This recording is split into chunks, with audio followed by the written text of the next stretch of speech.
मोदी सरकार नहीं बन रही है, केंद्र में इंडिया गठबंधन की सरकार बन रही है।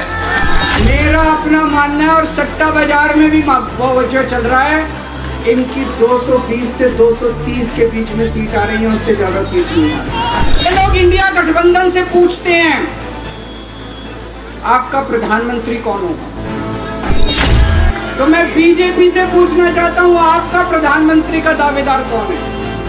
मोदी जी अपने लिए वोट नहीं मांग रहे, मोदी जी अमित शाह को प्रधानमंत्री बनाने के लिए वोट मांग रहे हैं। मोदी की गारंटी पूरी कौन करेगा? क्या अमित शाह मोदी की गारंटी पूरी करेंगे? उन्होंने 21 दिन दिए हैं, एक एक दिन में 24 घंटे हैं। मैं एक दिन में 24 में से 36 घंटे काम करूंगा। भारत माता की, भारत माता की, इनकलाब, वंदे वंदे।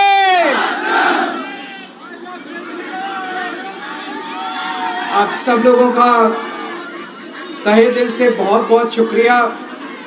इतनी तपती धूप के अंदर इतनी देर से इतनी बड़ी संख्या में आप लोग मेरा इंतजार कर रहे हैं, मैं आपका तहे दिल से बहुत बहुत शुक्रिया अदा करना चाहता हूं। जितने लोग इस वक्त टीवी में देख रहे हैं, उन सब दर्शकों का भी मैं तहे दिल से शुक्रिया अदा करना चाहता हूं। सबको मेरा नमस्कार, सबको मेरा प्रणाम।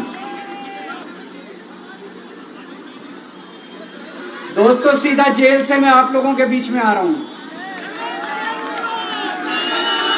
आपके बीच में आके बहुत अच्छा लग रहा है। 50 दिन के बाद अभी अभी मैं, मेरी पत्नी भगवंत मान साहब, हम लोग कनॉट प्लेस में हनुमान मंदिर में गए थे। हनुमान जी का आशीर्वाद लिया, उनके दर्शन किए। फिर शिव जी के मंदिर गए, शनि जी महाराज के पास गए, उनका सबका आशीर्वाद लिया। बजरंग बली की खूब कृपा है हमारे ऊपर, हमारी पार्टी के ऊपर, देशवासियों के ऊपर। उन्हीं की कृपा से आज अचानक मैं आप लोगों के बीच में हूं। नहीं तो किसी को उम्मीद नहीं थी कि चुनाव के बीच में मैं जेल से बाहर आ जाऊंगा, लेकिन ऊपर बजरंग बली की कृपा है, हनुमान जी की कृपा है हम लोगों के ऊपर, और चमत्कार हुआ और आज मैं आप लोगों के बीच में हूं। दोस्तों, हमारी आम आदमी पार्टी एक छोटी सी पार्टी है, 2 राज्यों के अंदर है, अभी 10 साल पुरानी पार्टी है। हमारी पार्टी को कुचलने में, खत्म करने में प्रधानमंत्री जी ने कोई कसर नहीं छोड़ी। एक साथ हमारी पार्टी के 4 टॉप के नेता जेल भेज दिए एक साथ।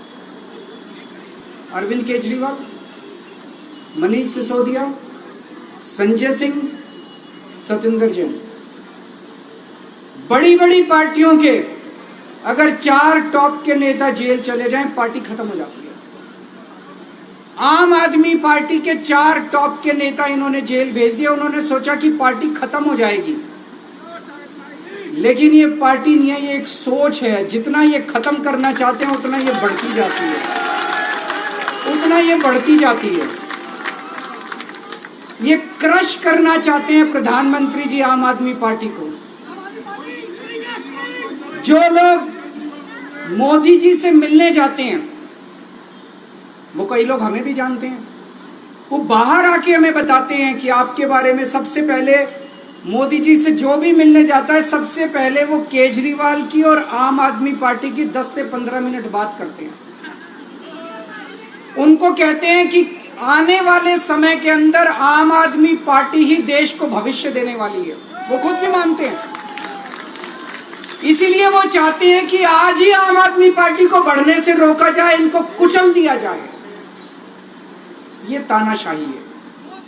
अगर उनको लगता है कि आम आदमी पार्टी आने वाले समय में बीजेपी को चैलेंज देने वाली है, आप अच्छे काम करो, आप देश को भविष्य दो। आज आपकी सरकार है केंद्र के अंदर, आप देश के लिए काम करोगे, आम आदमी पार्टी को कोई पूछेगा ही नहीं। लेकिन आप कुछ काम नहीं करो और आम आदमी पार्टी को कुचल दो, ये जनतंत्र नहीं है, ये इस देश की जनता पसंद नहीं करती। इन्होंने आम आदमी पार्टी को कुचलने में कोई कसर नहीं छोड़ी। छोटे से लोग हैं हम लोग, छोटी सी पार्टी है। 75 साल के अंदर इस कदर किसी पार्टी को और उसके नेताओं को प्रताड़ित नहीं किया गया जिस तरह से प्रधानमंत्री मोदी जी ने आम आदमी पार्टी को प्रताड़ित करने की कोशिश की है। मेरे को इन्होंने जेल भेज दिया। प्रधानमंत्री जी कह रहे हैं मैं भ्रष्टाचार से लड़ रहा हूं। देश के सबसे बड़े चोर, उचक्के और डकैतों को उन्होंने अपनी पार्टी में शामिल कर लिया। जिन लोगों को 10 दिन पहले मोदी जी कहते थे 70,000 करोड़ का इसने घोटाला कर दिया, थोड़े दिन के बाद उसी आदमी को अपनी पार्टी में शामिल करके किसी को डिप्टी सीएम बना देते हैं, किसी को मंत्री बना देते हैं और उनके सारे ईडी और सीबीआई के मामले खत्म कर देते हैं और कहते हैं मैं भ्रष्टाचार से लड़ रहा हूं। मैं मोदी जी को कहना चाहता हूं, भ्रष्टाचार से अगर लड़ाई लड़नी है तो केजरीवाल से सीखो। प्रधानमंत्री जी, भ्रष्टाचार के खिलाफ लड़ाई केजरीवाल ने लड़ी है।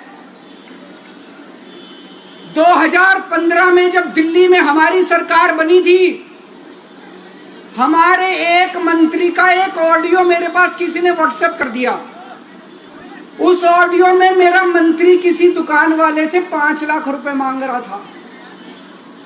किसी मीडिया वाले को नहीं पता था, विपक्ष को नहीं पता था। आप लोगों को याद होगा, मैंने अपने खुद मंत्री को सीबीआई के हवाले कर दिया, जेल भेज दिया था अपने मंत्री को। ये होती है भ्रष्टाचार के खिलाफ लड़ाई। पंजाब के अंदर मेरा एक मंत्री भ्रष्टाचार में मेरे को पता चला कि वो पैसे मांग रहा है। वहां पे मान साहब ने उसको, किसी को भी, विपक्ष को नहीं पता था, मीडिया को नहीं पता था, हमने अपने मंत्री को उठा के जेल में भेज दिया। तुम देश के सारे चोर उचक्के डकैतों को अपनी पार्टी में शामिल कर लो और केजरीवाल को जेल भेज दो और कहो मैं भ्रष्टाचार के खिलाफ लड़ रहा हूं। तो आप भ्रष्टाचार के खिलाफ नहीं लड़ रहे प्रधानमंत्री जी। आप देशवासियों को बेवकूफ मत समझो।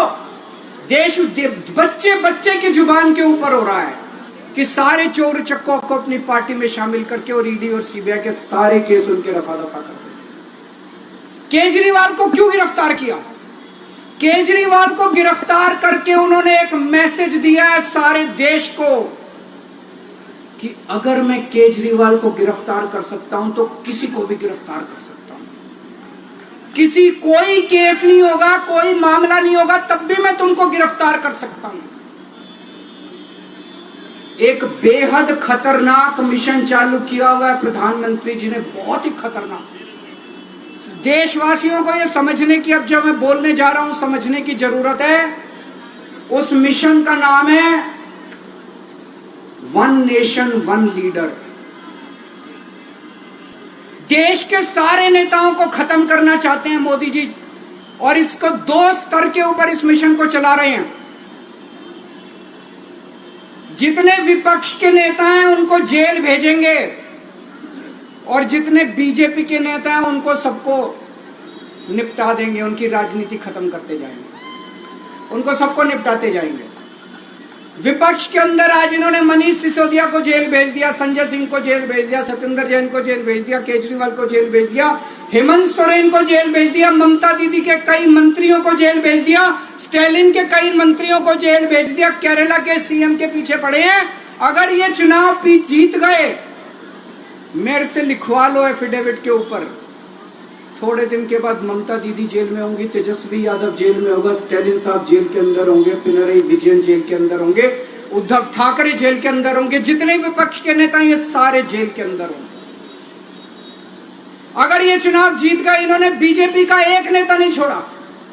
आडवाणी जी की राजनीति खत्म कर दी इन्होंने, मुरली मनोहर जोशी की राजनीति खत्म कर दी, सुमित्रा महाजन की, शिवराज सिंह चौहान जिसने मध्य प्रदेश का चुनाव जीत के दिया इन लोगों ने, शिवराज सिंह चौहान ने उसको मुख्यमंत्री नहीं बनाया, उसकी राजनीति खत्म कर दी। वसुंधरा राजे की राजनीति खत्म कर दी इन्होंने, खट्टर साहब की राजनीति खत्म कर दी, डॉक्टर रमन सिंह की राजनीति खत्म कर दी। अब अगला किसका नंबर है?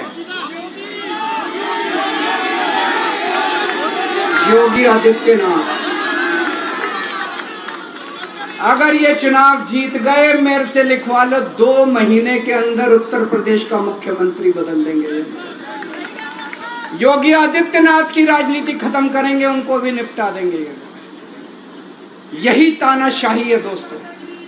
1 नेशन 1 लीडर ये चाहते हैं। एक ही तानाशाह इस देश के अंदर बचेगा, एक ही तानाशाह इस देश के अंदर बचेगा। हमारा देश बहुत महान है, 4000 5000 साल पुराना हमारा देश है। इसके पहले पिछले 4000 साल में कई मौके आए जब इस देश के ऊपर तानाशाहों ने कब्जा करने की कोशिश की, लेकिन हमारे देश के लोगों ने उन तानाशाहों का तख्ता उखाड़ के फेंक दिया। जब जब हमारे देश में ऐसा मौका आया कि तानाशाह ने हमारे देश के ऊपर कब्जा करने की कोशिश की, इस देश की जनता ने उसका तख्ता उखाड़ के फेंक दिया।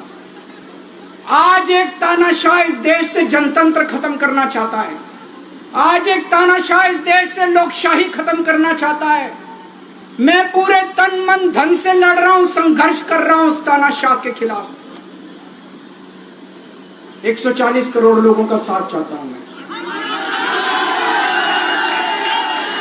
मेरे अकेले के करने से नहीं होगा। 140 आज मैं आप लोगों से भीख मांगने के लिए आया हूं। 140 करोड़ लोगों से, 140 करोड़ लोगों से भीख मांगने के लिए आया हूं। मेरे देश को बचा लो, मेरे भारतवर्ष को बचा लो, मेरा भारत बहुत महान है। इस तानाशाही से बचा लो मेरे दोस्त, मेरे देश को।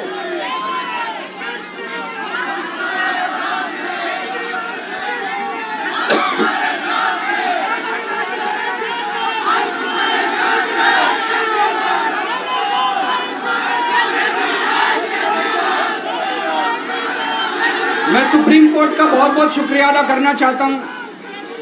उन्होंने 21 दिन दिए हैं, एक एक दिन में 24 घंटे हैं। मैं एक दिन में 24 में से 36 घंटे काम करूंगा।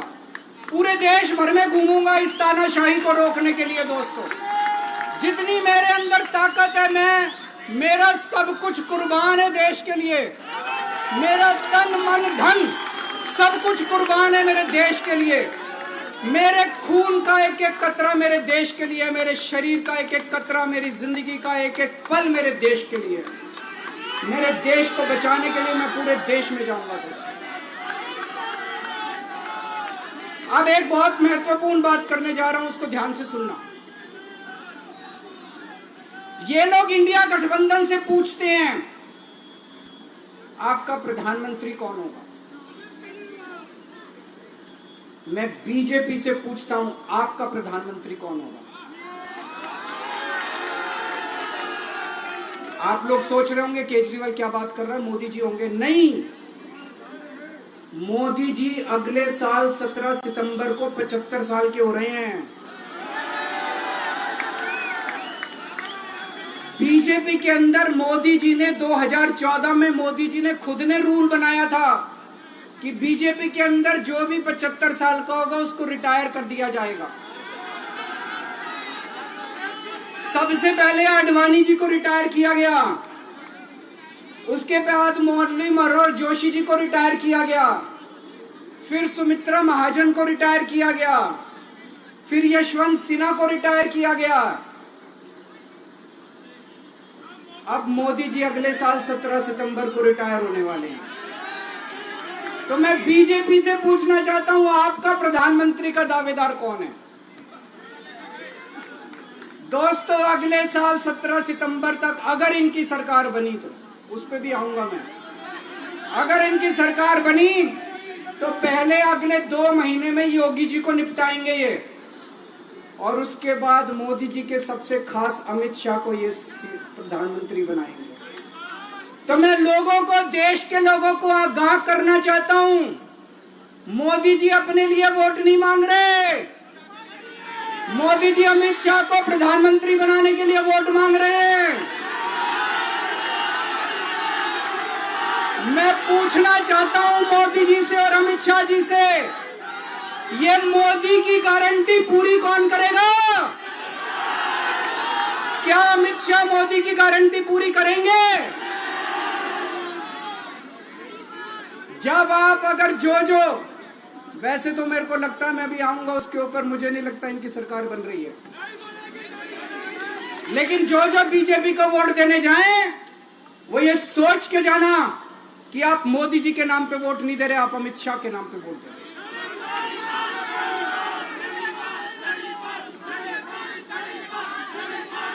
अब एक खुशखबरी है आप लोगों के लिए, अब एक खुशखबरी है, सबको बता देना जो मैंने बातें कही है बड़ी सोच समझ के कही है। वहां बैठ के यही सोच रहा था 50 दिन से।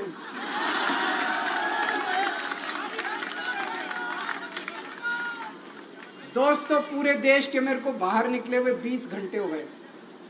इन 20 घंटों के अंदर भी मैंने रात भर में जनता से बात कर रहा था, लोगों से फोन कर रहा था।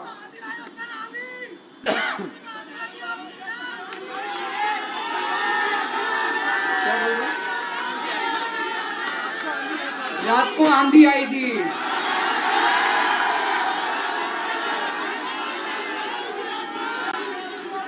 पिछले 20 घंटे में मैंने जो बातचीत करी है, कई बड़े बड़े एक्सपर्ट से बात की, चुनाव विश्लेषकों से बात की, सेफोलॉजिस्ट से बात की, जनता से बात की, फोन पे लोगों से। मेरा अपना आकलन है कि 4 जून के बाद इनकी सरकार नहीं बन रही, मोदी सरकार नहीं बन रही।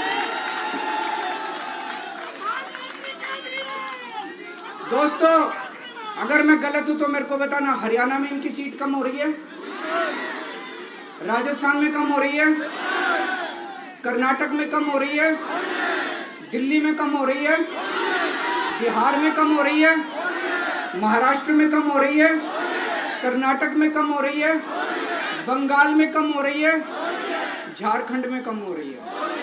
बढ़ कहां रही है? यूपी में कम हो रही है, बढ़ कहां रही है? बड़े एक भी जगह इनकी सीटें नहीं बढ़ रही हैं। मेरा अपना मानना है, और सट्टा बाजार में भी जो चल रहा है, इनकी 220 से 230 के बीच में सीट आ रही है, उससे ज्यादा सीट नहीं आ रही। मोदी सरकार नहीं बन रही है, केंद्र में इंडिया गठबंधन की सरकार बन रही है। आम आदमी पार्टी उस सरकार का हिस्सा होगी। दिल्ली को पूर्ण राज्य दिलाएंगे। दिल्ली का एलजी लोगों का एलजी होगा, दिल्ली का एलजी दिल्ली वालों का एलजी होगा। गुजरात से आया हुआ है अभी, दिल्ली के लोगों का एलजी होगा, दिल्ली के लोगों का विकास होगा। एक और पॉइंट है, जब मैं जेल के अंदर था तो कुछ लोगों ने यह मुद्दा उठाया, केजरीवाल सीएम पद से इस्तीफा क्यों नहीं देता। दोस्तों, केजरीवाल को कभी किसी पद का लालच नहीं हुआ। मैं आप मंत्री, मुख्यमंत्री, प्रधानमंत्री ये सब बनने नहीं आया। इनकम टैक्स में कमिश्नर की नौकरी करता था।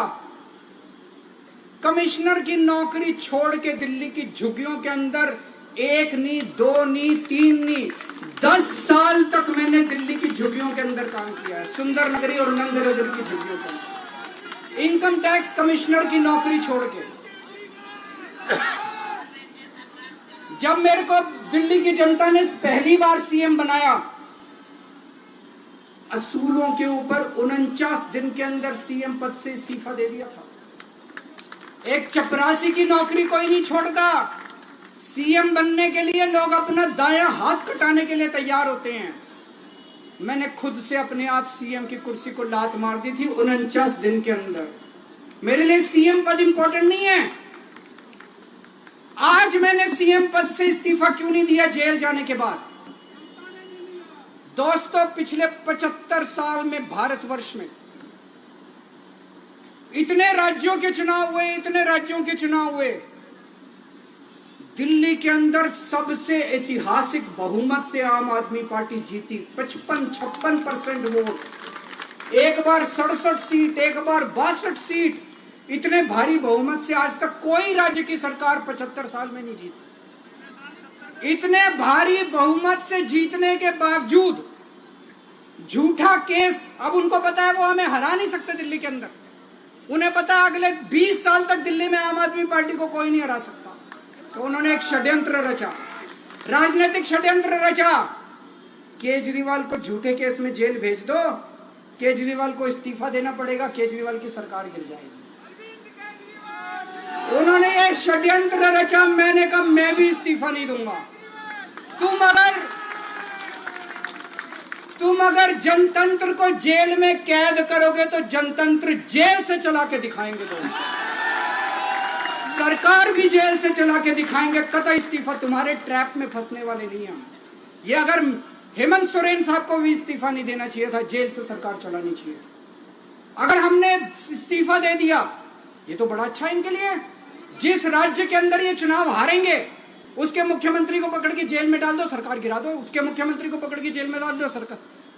आज मैं अगर दिल्ली की जेल के अंदर रह के दिल्ली की जेल से इस्तीफा नहीं दे रहा, वो इस तानाशाही के खिलाफ संघर्ष कर रहा हूं, इसको समझ लेना। केजरीवाल को किसी पद का लालच नहीं है। सीएम तो 100 सीएम की कुर्सी देश के नाम कुर्बान है। मुझे पता चला मेरे जेल जाने से बहुत लोग भावुक हुए, खासकर मेरी माँ, बहनें, महिलाएं बहुत रोई। कईयों ने बहुत मन्नतें मांगी। मैं सबका बहुत बहुत शुक्रिया अदा करना चाहता हूं जिन लोगों ने अपनी दुआएं, करोड़ों लोगों ने अपनी दुआएं भेजी हैं। पूरी दुनिया भर से करोड़ों लोगों ने दुआएं भेजी। उन्हीं के आशीर्वाद का कमाल है कि आज मैं आप लोगों के बीच में हूं। आप लोग सब लोग सुखी रहें, देश खूब तरक्की करे, फले फूले, आप सब लोग खूब खुश रहें, ऐसी मेरी प्रभु से इच्छा है। भारत माता की।